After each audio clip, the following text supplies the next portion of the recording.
তার বক্তব্যটা শুনুন। নাসিরউদ্দিন পাটোয়ারির আসনের ব্যাপার আপনারা সবাই জানেন, এটা আমাকে বড় করে আর বলতে হবে না।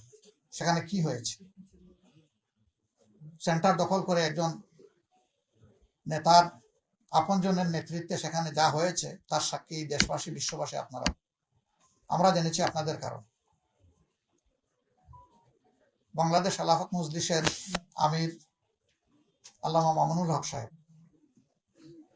নাসিরউদ্দিন পাটোয়ারির ওখানে যে কারণে অন্য একজন প্রার্থীর পক্ষে ব্যালট অ্যাকসেপ্ট করা হয়েছে, ঠিক একই কারণ বিদ্যমান থাকা সত্ত্বেও মৌলানা মামুনুল হক সাহেবের পক্ষে এটা অ্যাকসেপ্ট করা হয়নি।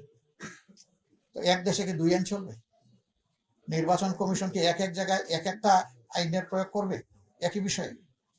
এটা এখন বিশাল প্রশ্নের ব্যাপার। বেশ কিছু জায়গায় আপনারা লক্ষ্য করেছেন, কালকে নির্বাচনী সম্প্রচার যখন হয় ফলাফল হঠাৎ করে বন্ধ, 2 ঘন্টা 4 ঘন্টা লাপাত্তা। এগিয়ে আছেন তিনি হাজার হাজার ভোটে, শেষের দিকে গিয়ে তিনি ফেল, নাই, তাকে খুঁজে পাওয়া যাচ্ছে না।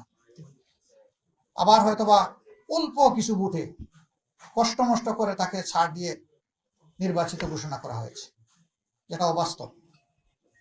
আবার আমাদের কাছে ডকুমেন্ট আছে, বিভিন্ন জায়গায় রেজাল্ট শিটের উপর বসা মাজা করা হয়েছে, পরিবর্তন করা হয়েছে।